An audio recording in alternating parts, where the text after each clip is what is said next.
everybody. Today we're going to work on tone animals. Many of you guys might have already heard about these different tone animals from group class, but this will be a little refresher for you. So Dr. Suzuki liked to think of the string as a body of water and the bow as something sinking into the body of water. So we want to think of our bow sinking into the string just like something would swim in the water. So the first tone animal is the water spider. Now you guys might want to look up a picture of a water spider. It's a really thin, small spider that walks on the top of the surface of the water. It's so lightweight that it doesn't sink in. So when we think about our bow being the water spider and the string being the water, we're just gonna only skim the surface. We're not gonna sink in at all. So we're gonna go to really, really quiet, weak sound. So here's a little bit of twinkle with water spider tone. Try it with me. Ready, go. Don't sing in at all. Only skim the surface. This uses a lot of control of your arm. I'm having to hold my arm up in the air, my bow arm. It's very tiring. So that's water spider tone. It's tiring and it doesn't sound very good, right? So the next tone animal is goldfish. So if you think about a goldfish, it's a fairly small fish and it cannot swim in deep water. If you buy a goldfish as a pet, it only swims in a shallow tank, probably no more than that deep.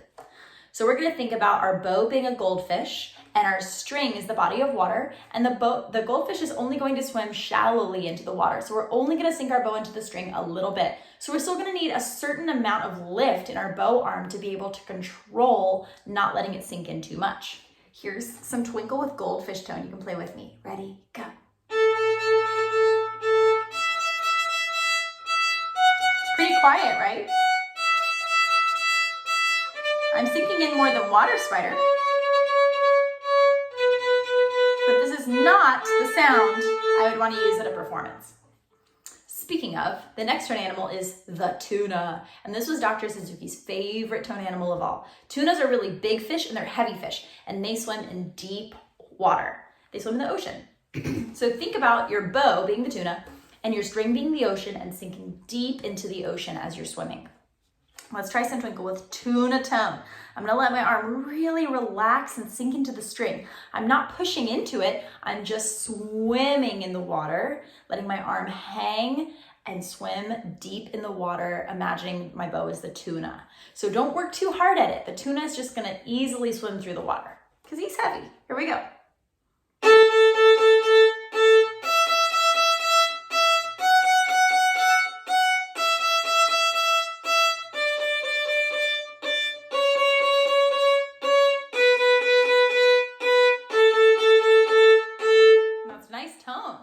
Hopefully it's filling up your whole house.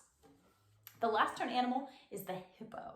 Now the hippo is pushing into the string, just like the hippo sinking so deep into the water that he's actually walking along the bottom. So it's too heavy for nice tone because I'm pushing my bow in as if the hippo's walking at the bottom of the lake or the river where he lives.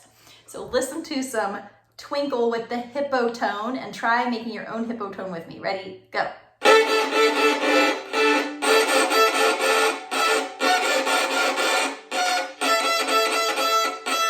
I can't even continue. I'm making hippo tone by really squeezing way too hard with my thumb where it's not flexible at all, it's not soft at all, it's only grippy. And I'm pushing my arm into my violin. So just like we talked about the water spider and the goldfish tones being a little bit tiresome because you're having to hold your arm up, the hippo's the opposite. It's tiresome because you're having to push your arm down. So basically, we only want to use tuna tone. Sometimes you might use a little bit of goldfish tone here and there if you're trying to make a very soft sound, but tuna tone is the one we want to use the most. Good luck with your tone animals, everybody. Try them in your pieces.